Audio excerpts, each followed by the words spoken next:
সেই দৃষ্টিতে আল্লাহ তাআলা ইব্রাহিম আলাইহিস সালামকে বিশাল বড় বড় 10টি পরীক্ষা করেছেন।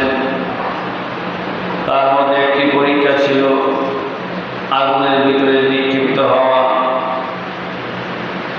আল্লাহ তাআলা নবী রাসূলদের কাহিনী জীবনী কোরআন হাদিসে টেনেছেন এই জন্য, কিচ্ছা শুনে আনন্দ পাওয়ার জন্য নয়, এগুলো থেকে শিক্ষা গ্রহণ করা যে ইব্রাহিম আলাইহিস সালাম প্রত্যেকটা ক্ষেত্রে আল্লাহ পাকের হুকুমের সামনে তিনি মাথা নত করেছেন, প্রত্যেকটা পরীক্ষায় তিনি উত্তীর্ণ হয়েছেন, সর্ব অবস্থায় তিনি আল্লাহ পাকের উপরে ভরসা রেখেছেন।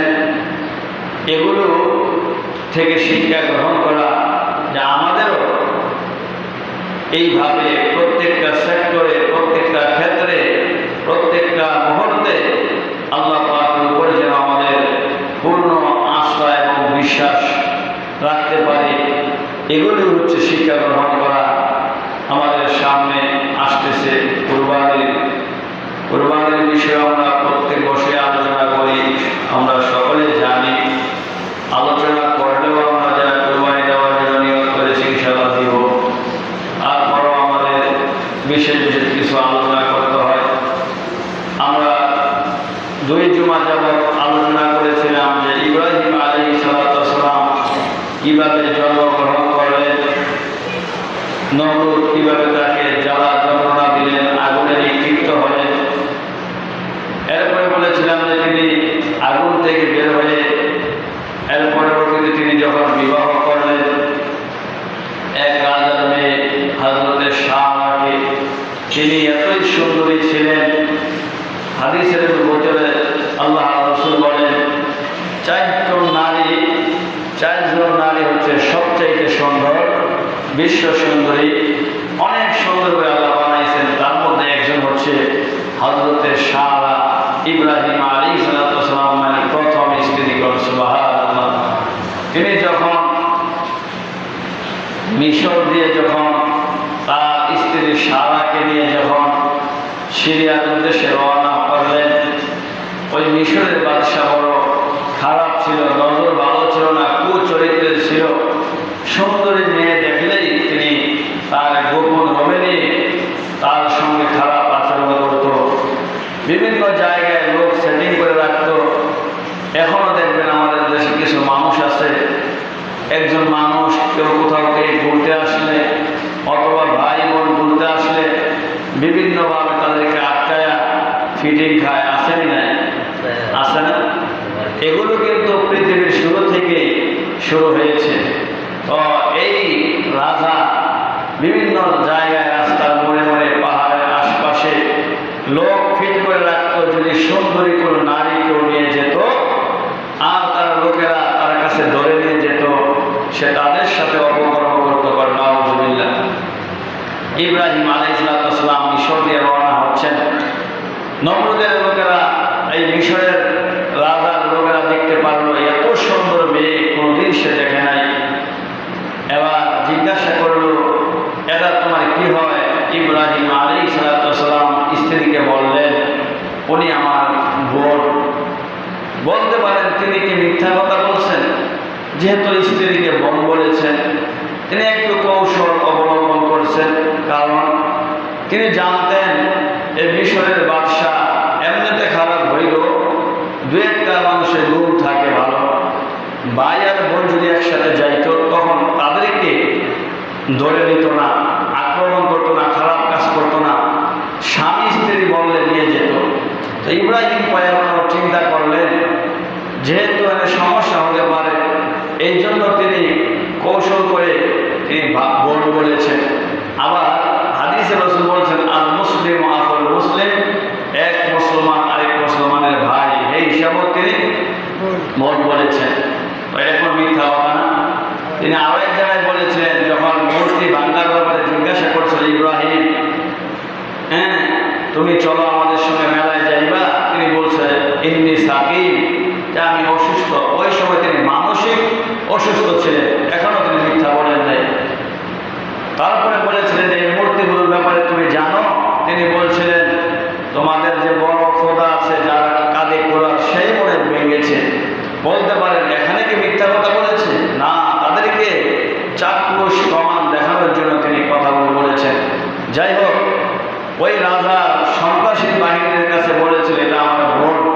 কিন্তু এতই সুন্দরী বাদশার কানে খবর দিল যে একটা লোক ইব্রাহিম তার সঙ্গে এত সুন্দর একটা মেয়ে এসেছে যা মিশরের মধ্যে কোনো দিন আমরা দেখি নাই। রাজা বলছে সম্পর্কে কি হয়, কয় ভাই বোন। কিন্তু ভাই বোন জানার পরও সুন্দরের কথা শুনে এই ইব্রাহিম আলাইহিস সালাম তার বিবি সারাকে ধরে নিয়ে যায়।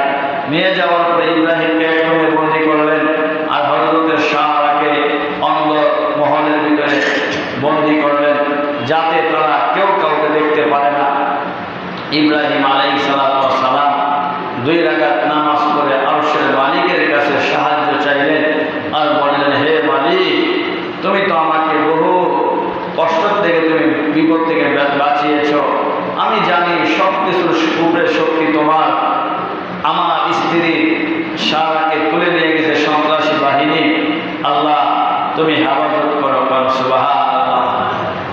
জানে ইব্রাহিম যে তাদের কাছে বড় বড় কাজ হবে না, এই জন্য আসল জায়গায় বিচার দিয়েছেন। কোন জায়গায়? আসল জায়গায় বিচার দিয়েছেন। আল্লাহ রাব্বুল আলামিন ইব্রাহিম আলাইহিস সালামের রুমের ভিতরে আর তার স্ত্রী যে রুমে বন্দী, এই দুইটা জায়গার মধ্যে একটা স্যাটেলাইট মানে প্রজেক্টরের মতো একটা, যেমন এখানে মাহফিল হচ্ছে, আপনি ইচ্ছে করলে বাড়িতে প্রজেক্টর ফিট করে দেখতে পারবেন, বর্তমানে বোঝানো সহজ। আল্লাহ রাব্বুল আলামিন ইব্রাহিম আলাইহিস সালামের মনে যাতে করে স্ত্রীর প্রতি কোনো দুর্বলতা না আসে। এখন যদি আমাদের কারো স্ত্রীকে কোনো সন্ত্রাসী গুন্ডা বাহিনী ধরে নিয়ে যায়, 1 দিন 2 দিন 3 দিন পর যদি ছেড়ে দেয়, বিবি এসে যদি বলে, স্বামী আমার সাথে কোনো খারাপ কাজ করে নাই, আমার গায়ে কোনো টাচ করে নাই, আমরা যদিও সাময়িকের জন্য এটা মেনে নিব, কিন্তু বিভিন্ন সময় যখন ঝগড়া হবে আমরা কথায় কথায় বলবো, তোরে না বেলারা নিয়ে গেছিল, বলবো না? এটা একটা মানুষের অভ্যাস। ইব্রাহিম আলাইহিস সালামের মনে যেন তার বিবির প্রতি কোনো খুঁতখুঁতি না থাকে, আল্লাহ তাআলা সরাসরি লাইভ দেখাচ্ছেন। আল্লাহ তাআলা ইব্রাহিম নবীর অন্তরের চক্ষু খুলে দিলেন, ইব্রাহিম নবীর চোখের পর্দা সরাইয়া দিলেন। এখন যেমন সাদে কি হয় আমরা দেখি না, কিন্তু ইব্রাহিম নবীর চোখ এমন পাওয়ার আল্লাহ দিয়ে দিয়েছেন। হযরতের সারাকে যেই রুমের মধ্যে বন্দী করলেন, ওই রুমের ওয়াল এবং ইব্রাহিম নবীর রুমের ওয়াল আল্লাহ তাআলা গ্লাসের মতো পরিষ্কার করে দিয়েছে। সুবহানাল্লাহ। তিনি সবাই দেখতেছে যে এখানে ওয়াল, হে রুমের ওয়াল, কিন্তু ইব্রাহিম নবীর চোখের সামনে এরকম ভাবে যেমন আমরা গ্লাসের বাইরে কি হয় সব দেখতেছি, ইব্রাহিম নবীর চোখের সামনে এইভাবে আল্লাহ একজন গ্লাস বানাই দিয়েছে। সুবহানাল্লাহ। অন্তরের চোখ দিয়ে তিনি সরাসরি লাইভ দেখতেছে কি হচ্ছে। আমার ভাইয়েরা, এবার রাজা, মিশরের রাজা যখন ইব্রাহিম নবীর বিবির ঘরের ভিতরে প্রবেশ করলেন, প্রবেশ করার সঙ্গে সঙ্গে বিবি সারার দিকে তিনি এইভাবে হাত বাড়াইলেন।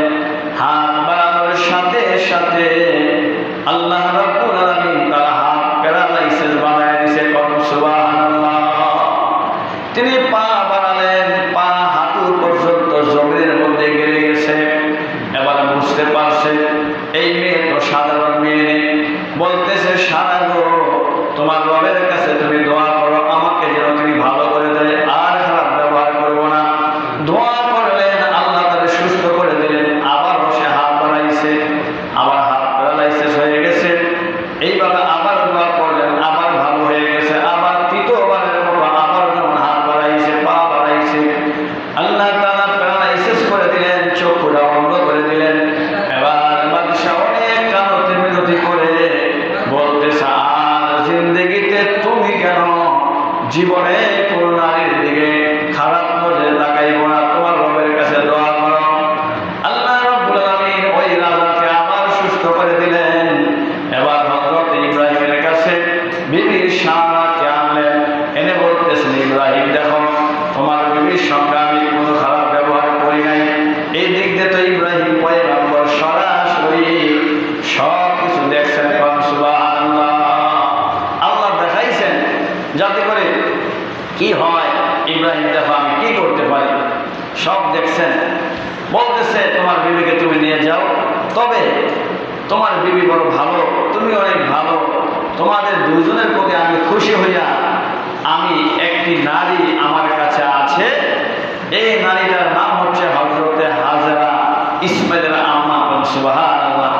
তিনি একটি ভালো বংশের মেয়ে ছিলেন, ভালো সুন্দরী মেয়ে ছিলেন। দেখেন নবী যাদের ঘর থেকে আসবে তাদেরকে আল্লাহ আগেই হেফাজত করছেন। বলতেছে এই হাজেরাকে আমি বন্দী করেছিলাম, তোমার স্ত্রীর সঙ্গে যে ব্যবহার করতে গিয়ে যা অবস্থা হয়েছে এই মেয়েটার সঙ্গে একই অবস্থা হয়েছে। এই মেয়ে হাজেরাকে তুমি তোমার স্ত্রীর খাদেমা হিসাবে, তুমি দাসী হিসাবে তুমি নিয়ে যাও। ইব্রাহিম নবী নিয়ে জর্দান এলাকা কেনানে এসে বসবাস করা আরম্ভ করে দিলেন। ওখানে থাকতেছেন অনেক বড় ইতিহাস মাঝখানে। ওখানে তিনি যখন সময় কাটাচ্ছেন, সময় কাটাইতেছে, এই দিক দিয়ে আরেকটু যাই, আল্লাহ তাআলা হুকুম করলেন যে হে ইব্রাহিম, তুমি আবার বাবেল শহরে, ইরাকের সেই বাবেল বা বেবিলন ওই রাজ্যের মতো আবার তুমি যাও, গিয়ে নমরুদকে তুমি এবার দাওয়াত দাও। ইব্রাহিম আলাইহিস সালাতু ওয়াস সালাম যখন আবার নমরুদকে গিয়ে যখন আবার দিনের দাওয়াত দিচ্ছেন, নমরুদ বলতেছে ইব্রাহিম আবার তুমি এসেছো, আমি আমার খোদাইত্বের উপরে আমি খুব প্রতিষ্ঠিত, আমি তোমার রবকে রব বলে স্বীকার করব না, আমি তো সবচেয়ে বড় খোদা। নাউযুবিল্লাহ। এবার এক পর্যায়ে বলতেছে তোমার রব কোথায় থাকে? আকাশে। তোমার রবকে আমি হত্যা করে ফেলবো। অনেক বড় ইতিহাস। নমরুদ 4টা শুকুর ভালো করে শিকারি করে খাওয়ায়া পোষায়া বড় শক্তিশালী বানিয়ে 2 দিন পর্যন্ত তাকে খাবার দেয় নাই। খাবার না দেওয়ার কারণে সে বড় হয়েছে, এরকম ভাবে ক্ষুধার্ত। একটা চৌকি বা টেবিল যাই বলেন, 4টা শুকুর 4টা চৌকার টেবিলের পায়ের সাথে বেঁধে এবং উপরের মধ্যে 4টা গরুর রান ঝুলাইয়া দিয়া নমরুদ মাঝখানে বৈশা এরকম ভাবে শুকুর খাওয়ার জন্য এইভাবে উড়াল পারতেছে আর উপরে যাইতেছে। এইভাবে যেতে যেতে যত দূর পর্যন্ত যেতে পারে, নমরুদ একটা তীর নিয়ে গেছে আল্লাহকে মারার জন্য। নাউযুবিল্লাহ। এবার নমরুদ আকাশের দিকে একটা তীর নিক্ষেপ করল।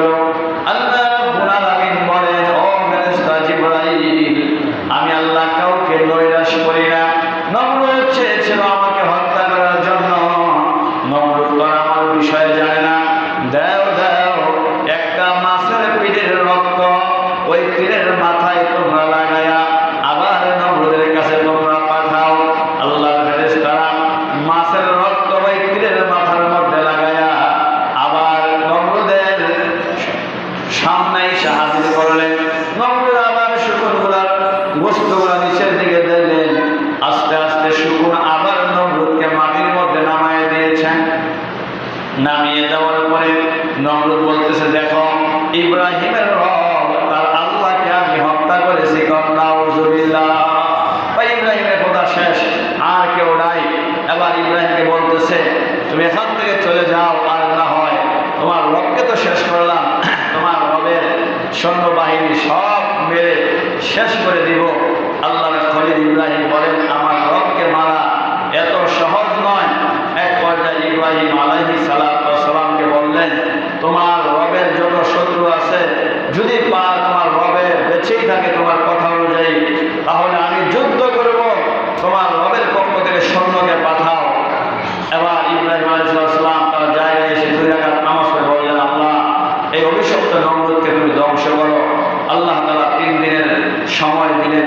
বলছেন 3য় দিনে আল্লাহর পক্ষ থেকে আযাব আসবে, তার সৈন্য পাঠাবে, তুমি বলে দাও। ইব্রাহিম নবী বলে দিলেন। আর নমরুদ তার গোটা পৃথিবীতে যত শক্তিশালী বাহিনী আছে প্রায় এরকম ভাবে 20 থেকে 30 কিলোমিটার জায়গা, 30 মাইল জায়গা ধরে বিশাল বড় মাঠে পৃথিবীর সবচাইতে বড় শক্তিশালী অস্ত্রশালী যোদ্ধাদেরকে সৈন্যদেরকে এনে এরকম ভাবে লক্ষ লক্ষ সৈন্যদেরকে একত্রিত করলেন। একত্রিত করার পরে 1 দিন 2 দিন চলে যায়, আর বলে ইব্রাহিম কোথায়? তোমার রবের পক্ষ থেকে সৈন্য কোথায়? ইব্রাহিম বলে আসবে, অপেক্ষা করো, আল্লাহ তাআলা সামান্য একটা সৈন্য দিয়ে তোমার এই বাহিনীকে হত্যা করবে।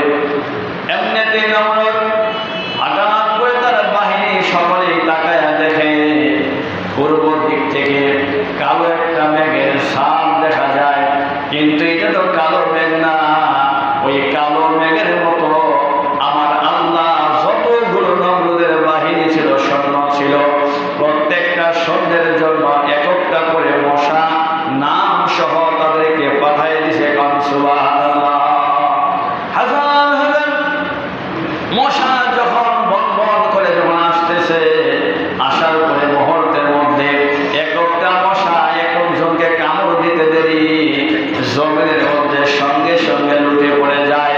এরপরে মশা তাদের গোস্তগুলো খায়, এরপরে মাথার মগজগুলো খেয়েছে, শুধুমাত্র মাথার খুলি আর চুল আর হাড্ডিগুলো ছাড়া সবগুলো মশা খেয়ে একটা ছোট্ট মশা ব্রয়লার মুরগির মতো এরকম বড় হয়ে গেছে।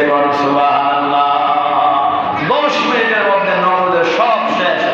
নমরুদ দেখে আশ্চর্য হয়ে তার রাজমহলে এরকম ভাবে বেবিলন, এই শহরে তার যে কামরা ছিল তার আস্তানার ভিতরে ঢুকে চিন্তা করতেছে যে কি হলো, সামান্য একটা মশা যা চোখে দেখা যায় না, এই মশা এত বড় মানুষগুলোকে কিভাবে খেলো, সে একটা ভয় ভয় পাচ্ছেন আর কি করা যায়। এমনিতেই এই মশার সাথে একটা মশা ছিল বড় দুর্বল ল্যাংড়া মশা।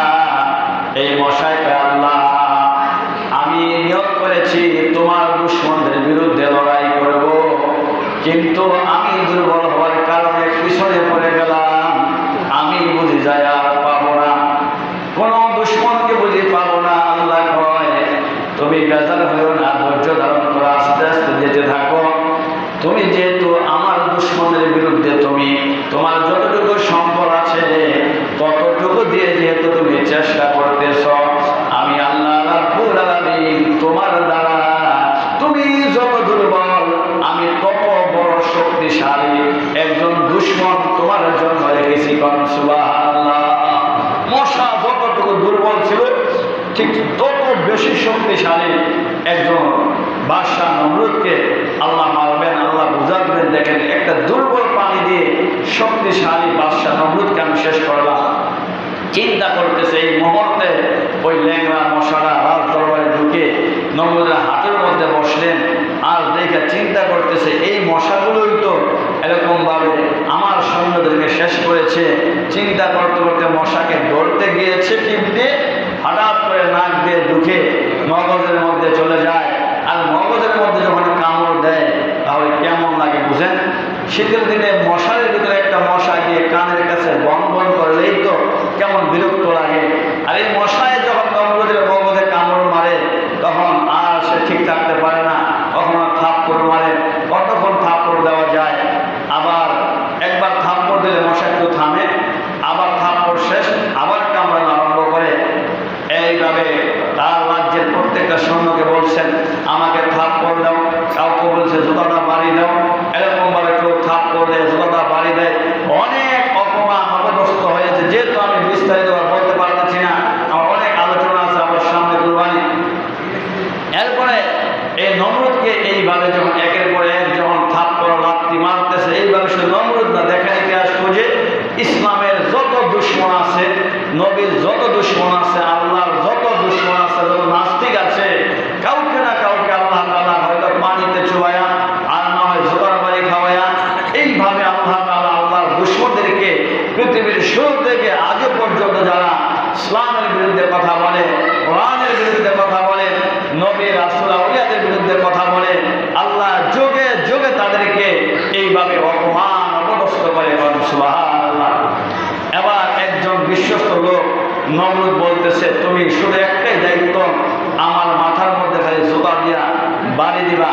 আচ্ছা বলেন তো বর্তমানে জুতা হইল আরাম মুলাম, আগেরকার জুতা ছিল খরমের জুতা, কাঠ দিয়া তৈরি হতো, কাঠ দিয়ে। তো সে আস্তে আস্তে বাড়ি দেয়, এক পর্যায়ে কতক্ষণ বাইরে যেতে পারে, প্রস্তাব করতে যাইতে পারে না, কোথাও যাইতে পারে না, খালি বাড়ি দেয়। এদিক দিয়ে নমরুদের ভিতরের মগজ সব খেয়ে ফেলতেছে। এক পর্যায়ে সে বিরক্ত হয়ে কাঠের হামার দিয়ে এমন জোরে একটা আঘাত করছে, নমরুদের মাথা 2 ভাগ হয়ে গেছে। আর ল্যাংড়া মশা আল্লাহর কাছে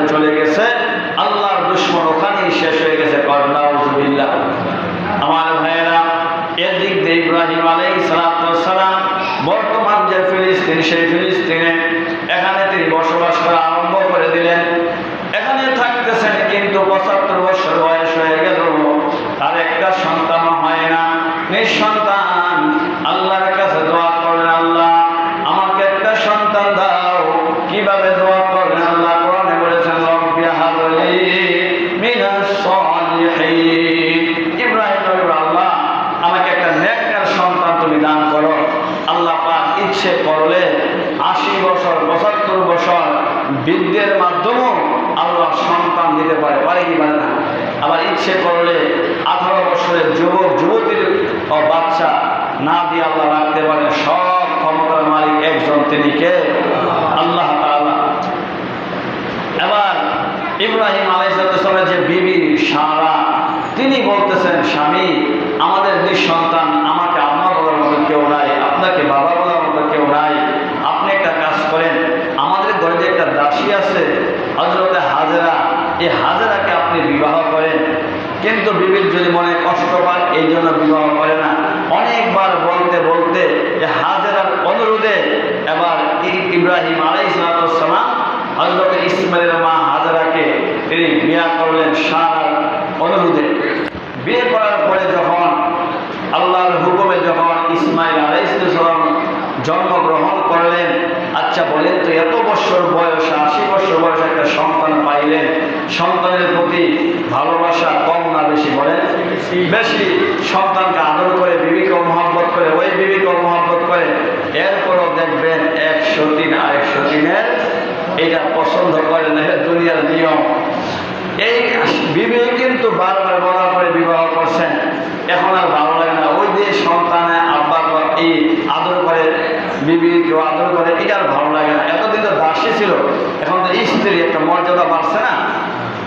এবার বলতেছে, ইব্রাহিম তোমার এই সন্তান একদম ছোট্ট বাচ্চা, বলতে তোমার এই শিশু সন্তান এবং তোমার স্ত্রী হাজেরাকে নিয়ে এমন একটা জায়গা রেখে আসবেন, এমন একটা মরুভূমি যেখানে কোনো মানুষ নাই, গরু নাই, বাছুর নাই, খাদ্য খাবার কিছুই নাই। উদ্দেশ্য হলো তাতে মজা যাবে, কে যায় মরলে তো রাস্তা কি যায়, তাই না? যদিও নবীদের স্ত্রীরা তো সকলেই ভালো মানুষ, কিন্তু আল্লাহ তাআলা এইভাবে সিস্টেম করবেন, এই হিসাবে ঘটনাগুলো এইভাবে হয়েছে। আল্লাহ তাআলা যখন সারা এই কথা বলতেছেন, ইব্রাহিম নবী তো টেনশনে পড়ে গেলে, এইটা কি কয়? একদিকে বিবির মহাব্বত, প্রথম বিবি, তার তো পাওয়ার অবশ্যই আছে, আরেকদিকে সে তো আমার স্ত্রীর সন্তান, আমি রেখে আসলে আল্লাহ বা কি বলে। আবার যদি আমি হাজার মহব্বতের সারাকে ডিভোর্স দেওয়া দেই, তাহলে মানুষও বলতে পারে, দেখো এক সময় বাদশার মেয়েদিকে বিবাহ করছে, এখন আবার আরেক বিবি পাইয়া তারা ছেড়ে দিছে, বলতে পারে না? ইব্রাহিম নবী কি একটা টেনশনে পড়লেন, একদিকে বিবি সারার মহব্বত, আরেকদিকে সন্তান হাজেরার মহব্বত, কি করবেন? আল্লাহ তাআলা এই পুরা দৃশ্য দেখতেছেন কি দেখতেছেন না? বলেন। আল্লাহ তাআলা হযরতে জিবরাইলকে পাঠিয়ে দিলেন, জিবরাইল যাও আমার খলিল ইব্রাহিমকে বলো তার বিবি সারা যা বলে তাই করতে। সুবহানাল্লাহ। এবার জিবরাইল সাহেব, ও আল্লাহর খলিল, আপনার বিবি যা বলছেন আল্লাহ বলছে আপনি তাই করতেন। ইব্রাহিম আলাইহিস সালাম আল্লাহর হুকুম, আল্লাহর হুকুমের সামনে তো নাই, কোনো কিছুকে বড় মনে করেন না। এতক্ষণ চিন্তা করছেন, বিবি বলেছিল, এখন আল্লাহ যেহেতু বলেছে, এখানে ভালো মন্দ সব কিছু বোঝার একজন, তিনি কে? আল্লাহ তাআলা। আল্লাহ রাব্বুল আলামিনের হুকুম মানার জন্য হযরত ইব্রাহিম ছোট্ট বাচ্চা সহ হযরত হাজেরা আলাইহিস সালাতু ওয়াস সালামকে এইভাবে ঘোড়ার মধ্যে রেখে, আর তিনি আরেকটা ঘোড়ার মধ্যে উঠে এই ফিলিস্তিন থেকে বর্তমান মক্কা শহর, কত দূর রাস্তা ছিল না, প্লেন ছিল না, বিমান ছিল না, বিভিন্ন মরুভূমি দিয়ে আসতে আসতে সেই মক্কার জমজম কুয়ার পাশে হযরতে হাজেরা আর ইসমাইলকে রেখে তিনি যখন রওনা দিবেন, বিবি ডাকতে পারে, স্বামী গো, এখানে গাছ নাই, কোনো পালা নাই, মানুষ নাই, কোনো খাদ্য খাবার নাই, কিছুই নাই, এমন একটা নির্জন জায়গায় আমাকে আমার শিশু সন্তান ইসমাইলকে রেখে যাচ্ছেন, কারণটা কি? ইব্রাহিম নবী এমন মুহূর্তে কি করবেন বলেন? বলতে পারতেছে না যে আমার বিবি বলেছেন। তিনি শুধুমাত্র ইশারা দিয়ে বুক ভরা ব্যথা কষ্ট, যদি আল্লাহর হুকুম, একটা সন্তান তো, বিবি তো, তিনি শুধু আঙ্গুল দা ইশারা দিয়ে উপরের দিকে ইশারা দিচ্ছেন যে আল্লাহ পাকের হুকুম করেন। সুবহানাল্লাহ। দেখেন কেমন স্ত্রী। আমরা তো একজন মহিলারে এই পুরা এলাকা বাড়তি আছে, কারণে সব আছে, তারপরে যদি আমরা কোথাও বাড়ি গন্যা একটু দূরে নিয়ে রাত্রে রাইখা দিলে হয়তো ডরে মরে যাবো গা, আর না চিল্লাচিল্লি করবো, আর না হয় বদনাম করবো, আর মানুষ আমাদেরকে খারাপ করবে। আর ওইটা এমন একটা এলাকা যে কয়েকশো মাইল চতুর্দিকে কোনো বাড়ি গন্যায় কিছুই নাই, যাওয়ার মতো কোনো ব্যবস্থা নাই, এমন একটা খাদ্য খাবার নাই। আল্লাহ কেমন পরীক্ষা দেখেন, ইব্রাহিমকে কত পরীক্ষা করছেন। এমনিতেই তাকে জাতির পিতা আল্লাহর উপাধি দেন নাই। এবার যখন যাচ্ছেন, বিবি বলতেন স্বামী শোনেন, আপনি পয়গম্বর, আমার স্বামী, আপনাকে আমি চিনি, আপনি কোনোদিন অন্যায় করতে পারেন না। যেহেতু আল্লাহ তাআলা আপনাকে হুকুম করেছেন, আমার কোনো টেনশন নাই যে আল্লাহ তাআলা আমাকে আমার শিশু ইসমাইলকে সৃষ্টি করেছেন, সে আল্লাহ অবশ্যই অবশ্যই আমাদেরকে একটা না একটা ব্যবস্থা করবেন। আপনি নিশ্চিন্তায় খুশি মনে আপনি বিদায় নেন। কোন সুবহানাল্লাহ। কেমন স্ত্রী দেখেন, কেমন ঈমান তাদের ছিল, আল্লাহর প্রতি কত বিশ্বাসের ভালোবাসা ছিল। আর আমাদের বিবিরা এক বেলার জায়গায় দুই বেলার জায়গায় যদি একদিন একটা ফানও আনতে মন থাকে, আনতে মনে নাই, দেখবেন সমালোচনা, এই বেলার কাছে কিছুই পাইলাম না জীবনে, হয় না? আর কেমন বিবি বলতেছে, জান স্বামী, যেহেতু আল্লাহ হুকুম করেছেন, এখানে তো আমরা আপনার কিছু করার নাই। এইভাবে ইব্রাহিম আলাইহিস সালাম রেখে চলে গেলেন। ইসমাইল আলাইহিস সালাম ওখানে থাকতেছেন। এখানে অনেক লম্বা ইতিহাস, এখানে কিভাবে জমজম কুয়া হইল, আবার কিভাবে তারা বড় হইলেন, এগুলো বলার সময় নাই। তখন ইব্রাহিম আলাইহিস সালাম গেলেন প্রায় 8 থেকে 9 বছর পরে।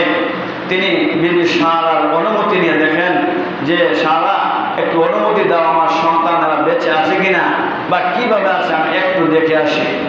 এতদিন পরে যদি কোনো স্বামী যদি বর্তমান যুগে আসতো, তাহলে এই স্বামী বলে স্বীকার করতো? বলেন, স্বীকারও করবে না। আবার দেখা যায় এতদিন পরে অনেকে আসতেও চাবে না। আর যে বিবি এরকম তার জন্য আরেক জায়গায় রাইখা দিছে, বিবি অনুমতি দিবে না। ইব্রাহিম পয়গম্বর অনুমতি নিয়ে আসতেন, আসার পরে দেখতেছে তার সন্তান আর তার বিবি। দেখার পরে হযরতে সারা বলে দিচ্ছেন, তাদের কাছ থেকে কথা বলতে পারবেন না, ঘোড়া থেকে নামতেও পারবেন না, শুধু দূর থেকে দেখা চলে আসবেন। তো তিনি যখন হাজরা বলছেন, ইসমাইল, এই যে তোমার বাবা, এই কথা বলতে বলতেই ইব্রাহিম পয়গম্বর আবার ঘোড়া নিয়ে চলে গেছেন। যাওয়ার পর আবার অনেকদিন পরে আল্লাহ রাব্বুল আলামিন হুকুম করছেন, দেখেন, একদিকে সন্তান দেখতে পারে না, আবার সন্তানও বাপকে খারাপ বলতে পারে না, বিবো কিছু বলে না। আবার প্রায় 9 থেকে 13 বছরের মতো যখন বয়স হলো, আবার একদিন আল্লাহ তাআলা স্বপ্নে দেখাচ্ছেন যে, হে ইব্রাহিম, তুমি কি করো? তুমি আমার রাস্তায় কুরবানি করো। স্বপ্নে দেখার পরে তিনি 100 ওট কুরবানি করলেন। এরপরে তিনি আবার স্বপ্নে দেখলেন, তিনি আবার 100 ওট কুরবানি করলেন। তৃতীয় দিন যখন আবার একই স্বপ্নে দেখলেন, তখন তিনি চিন্তা করলেন, আল্লাহ বলছেন আমার প্রিয় মহব্বতের জিনিস আমি আল্লাহর রাস্তায় কুরবানি করার জন্য, তাহলে আমার মহব্বত দুনিয়াতে কি? আমি তো সবচাইতে, কেউ বুঝুক বা না বুঝুক, আমার অন্তরে সবচাইতে বেশি ভালোবাসা তো আল্লাহর পরে দুনিয়াতে একজনের প্রতি, তিনি হচ্ছেন আমার সন্তান ইসমাইল। সুবহানাল্লাহ। যদিও দূরে থাকতেছে, এটা তো আল্লাহর হুকুমে, কিন্তু বাবার কিন্তু মনের মধ্যে একটা টান, ভালোবাসা, মহব্বত হযরত ইসমাইল আলাইহিস সালামের ব্যাপারে। যাই হোক, এই ইসমাইল আলাইহিস সালামকে কিভাবে তিনি আসলেন, বললেন, কিভাবে জবাই করতে গেলেন, আমরা আগামী জুমায় আলোচনা করব। আল্লাহ তাআলা আমাদের তৌফিক দান করেন। এই জন্য আবার কিছু মাসালা আছে, যেহেতু সময় একদম কম, আর 2টা জুমা হয়তো কুরবানির আগে আমরা পাবো। সামনে জুমা আমরা আলোচনা করব যে আপনি জিলহজ মাসের 10, যে প্রথম 10 দিনের কি ফজিলত, কেমনি কি করবেন, দুটোটা বিষয় ইনশাআল্লাহ আগামী জুমা আলোচনা করব। চেষ্টা করবো একটু আগে আসার জন্য, তাহলে